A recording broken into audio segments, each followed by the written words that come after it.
Boa noite, moçada, tudo bem? Hoje eu estou aqui para a gente fazer mais uma aula, né? Uma videoaula sobre bacteriose. No vídeo passado eu mandei a aula de bactérias e características gerais das bactérias, certo?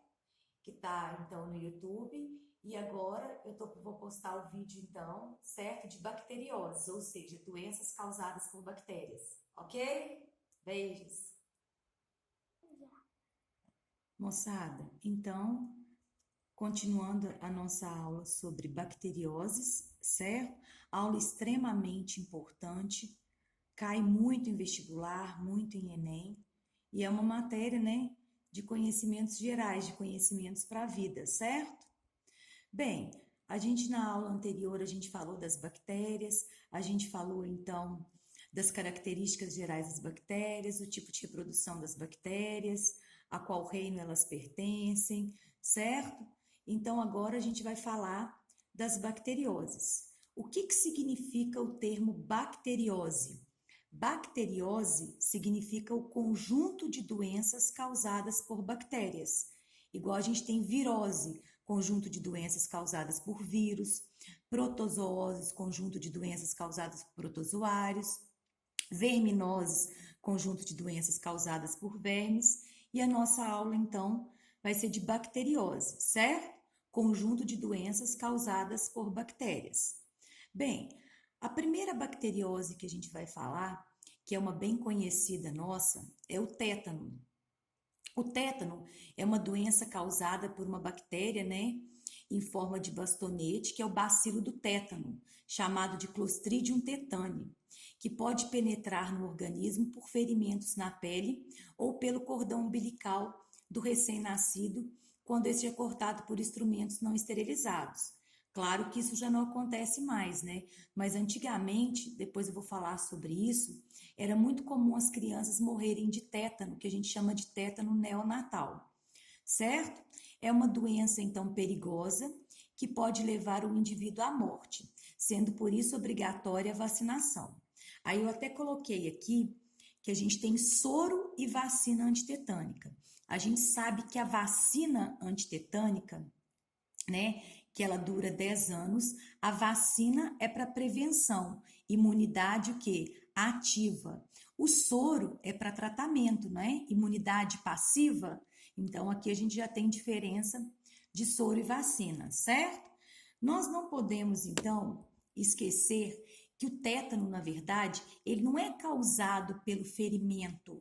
O tétano é causado então quando a bactéria, então, o Clostridium tetani penetra na pele, que geralmente pode ser por um corte, por um ferimento, certo? Aí eu coloquei aqui os principais sintomas do tétano, né? Que pode ser tontura, palpitações, febre, né? A rigidez do pescoço, certo? Espasmos musculares, ok? Então, são os principais sintomas do tétano, ok? Aí, como eu havia comentado com vocês, eu não posso esquecer que a gente vai ter daqui a pouco o mal dos 7 dias, certo? O mal dos 7 dias, então, que eles chamavam antigamente que as crianças morriam e eles não sabiam do que era. Então, é o tétano neonatal, certo? Bem, outra doença muito comum que mata muitas crianças, que mata muita gente no Brasil, são as disenterias bacterianas. São doenças cujos principais sintomas são diarreia, desidratação e febre. São causadas por diversas bactérias, como a Shigella e a Salmonella, e por outros bacilos patogênicos. Eu não sei se vocês já ouviram falar de comer maionese, de comer então alimentos com ovos crus, né? Justamente por causa da salmonella e da shigella, que a gente chama de salmonelose, shigellose. Então são bactérias que causam disenterias bacterianas. Essas doenças então são transmitidas pela ingestão de água e alimentos contaminados. A prevenção é feita através de medidas de saneamento, né? E melhoria nas condições socioeconômicas das camadas menos favorecidas da população, ok? Aí está mostrando aqui, né, na nossa mão, uma infinidade de bactérias, bactérias tanto que causam doenças patogênicas e bactérias não patogênicas. Essas bactérias, então, chegam ao nosso estômago e intestino através, então, da via oral, certo? E a prevenção vai ser saneamento básico e educação sanitária, ok? Aí, como eu estava comentando para vocês do mal de 7 dias, né? Que não se refere à salmonelose, mas se refere então ao tétano, certo? Que as crianças morriam e eles não sabiam por quê. Na hora então de cortar o cordão umbilical, cortava com instrumento, né, não esterilizado e a criança tinha o tétano neonatal, ok? Bem, a próxima doença também que mata muita gente é uma IST, né? Que é uma infecção sexualmente transmissível, muito comum na população, principalmente disseminada entre os jovens pelo não uso do preservativo, né? A gente sabe que a sífilis é transmitida, então, através do sexo sem o uso de preservativo. É uma doença causada pela bactéria Treponema palindo, que também é transmitida pelo contato sexual. Mas não é só pelo contato sexual. A gente não pode esquecer, então, da sífilis congênita, da transmissão vertical. O que é a transmissão horizontal e a transmissão vertical? Transmissão horizontal é aquela, então, passada de pessoa para pessoa. A transmissão vertical, ela não é passada, então, de mãe para filho durante a gestação ou durante, então, o parto. Então, a sífilis, ela pode ser congênita também, passada de mães para filhos, certo? Então, durante a gestação.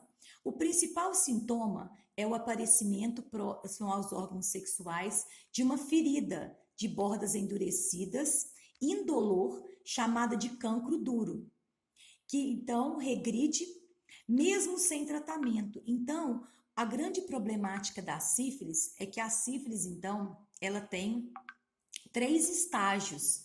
E geralmente a pessoa, quando aparece esse cancro duro, que eu vou mostrar para vocês daqui a pouco, aquela feridinha, ela é indolor, a pessoa não procura então um médico. Então o que que acontece? A sífilis vai evoluindo e mesmo quando a sífilis está evoluindo na pessoa, ela é transmissora da doença, certo?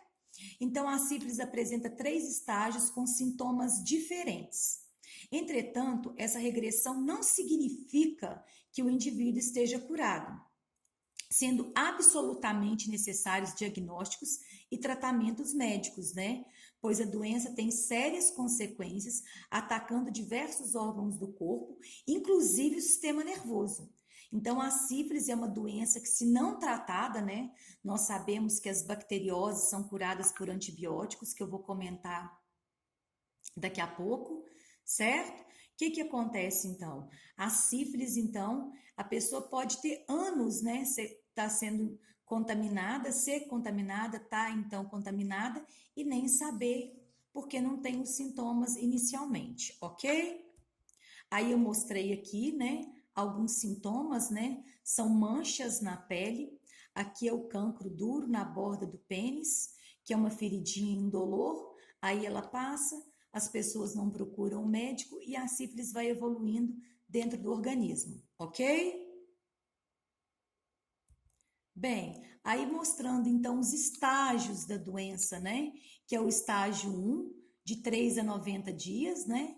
Depois da exposição à bactéria. O estágio 2, né? Que vai de 4 a 10 semanas, depois da infecção inicial, que começam a aparecer, então. A gente tem o cancro no estágio 1, que é uma ferida indolor. A gente tem as manchas avermelhadas na pele, que é o estágio 2, e o estágio 3, então, que afeta os órgãos internos, ó, inclusive sistema nervoso, certo? De 3 a 15 anos depois da infecção. Ok? A gente sabe que a sífilis tem tratamento e a sífilis tem cura, com antibiótico, com antibiótico-terapia. Bem, próxima doença, né, que é a gonorreia ou blenorragia, que também é uma IST, infecção sexualmente transmissível, certo? É causada por outra bactéria, certo? Chamada então gonococo, que é a Neisseria gonorreae, certo? Transmitida pelo contato sexual. Mais uma vez, a gente falando, então, que medida preventiva, medida profilática para se evitar tanto a sífilis quanto a gonorreia é o que? O uso de preservativo. Então, provoca ardência, corrimentos pela uretra. Seu tratamento deve ser feito com orientação médica, pois exige o emprego de antibióticos, ok? Mostrando aqui, né, os estágios da gonorreia, então, essa secreção viscosa que sai pela uretra, tanto feminina quanto masculina. A gente sabe que a sífilis pode afetar, que a gonorreia, desculpa, pode afetar, olha aqui, os olhos, certo? Mas a gonorreia também é uma doença que tem tratamento e que tem cura com a antibiótico-terapia. Agora a gente vai para a quinta doença, que é a hanseníase, antigamente conhecida como lepra. É transmitida pelo bacilo de Hansen, né? Que é o Mycobacterium leprae, e causa lesões na pele e nas mucosas. Tem várias brincadeirinhas, né? Sobre os leprosos, que a gente sabe que isso não deve ser feito, né? Que fala que nariz cai, né? Que orelha cai, mas a gente sabe que isso são estágios finais da doença, porque a hanseníase, ela também tem tratamento, também tem cura, aqui ó, quando o tratamento é feito a tempo, a recuperação é total, ok? A história da hanseníase no Brasil, ela é muito triste, porque olha só que interessante isso aqui, moçada. Primeiro eu vou mostrar aqui, né, essas manchas avermelhadas circulares na pele, certo? Geralmente, junto com essas manchas circulares e avermelhadas na borda, tem uma insensibilidade. Então a pessoa não sente, perde a sensibilidade do local aonde estão essas manchas, então, da hanseníase, ok? O caso que eu tinha falado para vocês, né, da história dos leprosários, afastamento e preconceito. Depois vocês dão uma olhadinha nisso aí, que a história é muito triste, porque quem tinha hanseníase, quem era portador da hanseníase, era excluído da sociedade. Porque a hanseníase, né, naquela época ainda não tinham descoberto antibiótico, não tinham descoberto a cura. Esses leprosários, então, da década de 20, da década de 30. Olha só, gente, essa foto é uma imagem muito chocante. Ela mostra crianças que foram separadas dos pais, porque os pais, então, ficaram internados nesses leprosários, né? É um caso, então, de afastamento social e principalmente de preconceito. Mas esse preconceito era devido da falta de conhecimento do tratamento e da cura da hanseníase, ok? Bem, botulismo. Ah, essa doença é ótima. Botulismo, a própria palavra já lembra a gente, né?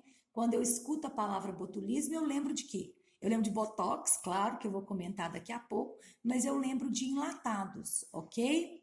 O botulismo, então, é uma doença bacteriana rara, porém grave. A bactéria causadora dessa condição pode entrar no organismo por meio de machucados ou pela ingestão de alimentos contaminados, principalmente enlatados e os que são preservados inadequadamente. Todo mundo já deve ter ouvido falar que a gente não pode consumir um enlatado quando a lata estiver estufada. E por que a gente não deve consumir esses alimentos quando a lata está estufada? Quando a lata está estufada, está indicando que tem algum micro-organismo dentro da lata.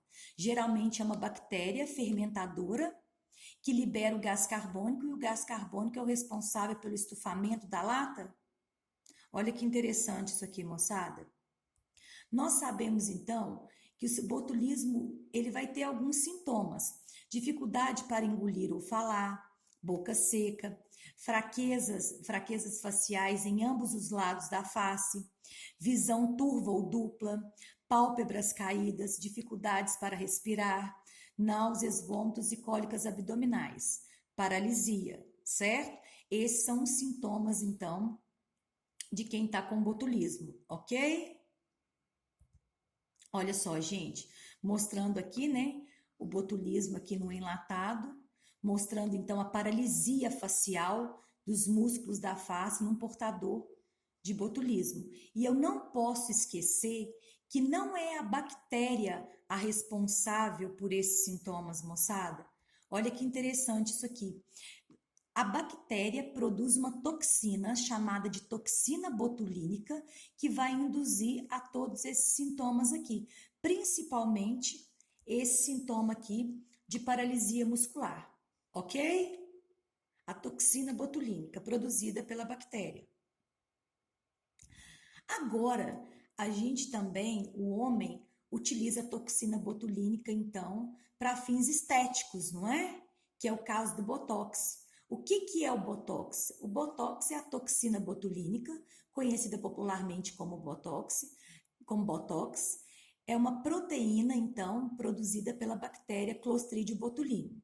Quando administrada oralmente em grandes quantidades, bloqueia os sinais nervosos do cérebro para o músculo, causando paralisia generalizada, chamada botulismo.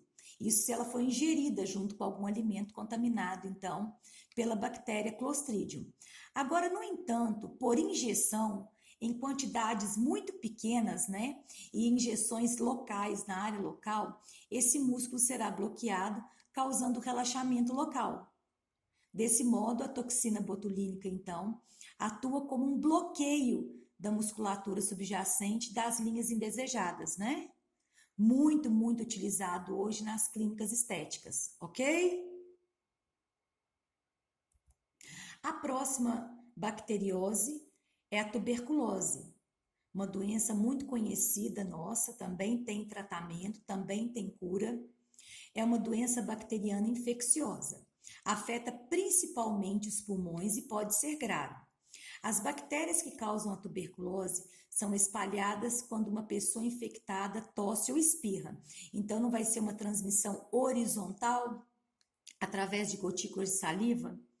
Os sintomas geralmente incluem tosse, às vezes com sangue, perda de peso, sudorese noturna e febre, né? Suor noturno e febre. O tratamento nem sempre é necessário para pacientes assintomáticos. Os pacientes com sintomas manifestos precisam de um longo tratamento com vários antibióticos. Então, a tuberculose tem tratamento e tem cura. Vocês já devem ter ouvido falar, então, olha só, mostrando então a bactéria da tuberculose, certo? Que vai atingir a área dos pulmões. No século XIX, o escritor, então, Alexandre Dumas, chamou a tuberculose de doença do amor. Por que doença do amor? Vários escritores, então, várias pessoas famosas, como Álvares de Azevedo, certo? Como Frederic Chopin, morreram, então, de tuberculose, porque naquela época a tuberculose não tinha cura no século XIX. Coloquei, então, aqui algumas personalidades que morreram de tuberculose, né?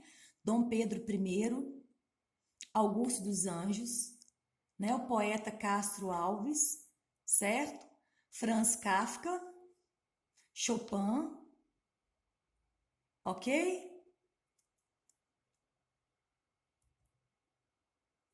Então, gente, olha que interessante isso aqui. Essa é a história, então, da tuberculose, do bacilo de Koch, porque a bactéria causadora da tuberculose, ela foi descoberta, então, em 1882, por Hermann Koch, né, que descobriu o bacilo da tuberculose. A descoberta repercutiu, então, no desenvolvimento da BCG. Então, a BCG, então, o que acontece? É a vacina contra a tuberculose, ok? Então, aqui eu coloquei ainda para vocês, contando então, que estima-se que no mundo 30% das pessoas estejam infectadas com a tuberculose. Então, a gente tem vacina para prevenir a tuberculose, que é a BCG, certo? Não posso esquecer disso, muito importante. Outra doença, então, outra bacteriose é a coqueluche. Coqueluche, a gente lembra de quê? De tosse. A coqueluche, então, é uma doença que ataca crianças, produzindo uma tosse seca característica, né? Causada pela bactéria, então, Bordetella pertussis. O tratamento consiste em repouso, boa alimentação E se o médico achar necessário, antibióticos e sedativos para tosse, xaropes, ok? O tracoma, né? Que é outra bacteriose, que é uma inflamação da conjuntiva da membrana da córnea. É uma doença causada pela bactéria, então, Clamídia, cuja transmissão se dá pelo contato com objetos contaminados. A profilaxia, né, a prevenção, inclui uma boa higiene pessoal e o tratamento é feito com antibióticos. Então, o tracoma é uma infecção bacteriana que ataca a conjuntiva dos olhos, então, e pode levar à cegueira, ok? Febre maculosa. Febre maculosa, a gente lembra de carrapato, não é mesmo, moçada? Que é uma doença infecciosa que causa uma erupção característica, muitas vezes transmitida pela picada de carrapato, contaminado com a bactéria. Então, gente, presta atenção, não é o carrapato, então, estrela que a gente chama, que causa a febre maculosa. O carrapato, quando ele estiver contaminado com a bactéria, então, da família Rickettsia, tem que saber que é importante, certo? O que vai acontecer, então? Olha que interessante. Esse carrapato vai transmitir a febre maculosa. Os sintomas incluem febre, dor de cabeça, dores musculares. Pode haver erupções geralmente na pele escura e uma crosta no local da picada do carrapato. A febre maculosa responde bem ao tratamento com antibióticos. Então, aqui mostrando, né, o carrapato estrela, certo? Que é o carrapato, então, que vai transmitir a bactéria Rickettsia, então, através da picada, ok? E geralmente o carrapato se contamina, então, com animais silvestres que têm essa bactéria no seu organismo. Próxima doença, leptospirose. Leptospirose, a gente lembra de urina de rato, não é? A gente lembra de enchente. Então, é uma doença bacteriana transmitida pela urina de animais infectados. Não é só rato, certo? Mas geralmente é rato que entra em contato com o homem. É uma infecção humana resultante da exposição direta ou indireta à urina de animais infectados, por meio do contato com a água, solo ou alimentos contaminados. Quais são os principais sintomas da leptospirose? Febre alta, dor de cabeça, sangramento, dor muscular, calafrios, certo? Esses são alguns sintomas, além então de olhos vermelhos e vômitos. Sem tratamento, a leptospirose pode causar danos renais e hepáticos e até mesmo a morte. Os antibióticos combatem a infecção, então a leptospirose tem tratamento, tem cura através então de antibiótico. Vamos focar. Lembrou então, ouviu febre maculosa? Lembra de carrapato estrela que vai então transmitir a bactéria. Leptospirose, lembrar da urina do rato, certo? Aí tá mostrando aqui, eu não posso esquecer, em caso de enchentes, né? Essa urina do rato, ela vai se espalhar mais facilmente. Pessoas que trabalham, por exemplo, em saneamento básico, que entram em contato com rede de esgoto, certo? Tem uma maior, então, chance de se contaminar com a leptospirose, que é uma bactéria presente na urina de alguns animais. Mais comum entre nós, nas cidades, né, no meio urbano, é através dos ratos, ok? Para a gente, então, encerrar a nossa aula, a gente tem que falar da peste negra, antigamente chamada de peste bubônica, que foi uma pandemia. Como o coronavírus, que está fazendo com que a gente fique em casa, com que eu esteja gravando essa videoaula, certo? A peste negra, então, é o nome pela qual ficou conhecida uma das mais devastadoras pandemias na história humana, resultando na morte de 75 a 200 milhões de pessoas na Europa e na Ásia. Somente na Europa, estima-se que tenha vitimado pelo menos 1/3 da população em geral, sendo que o auge da peste acontecendo entre os anos de 1346 e 1353, certo? A doença é causada pela bactéria, então, Yersinia pestis, e é transmitida ao ser humano através das pulgas. Gente, então é a pulga do rato. Olha que interessante a história da peste negra.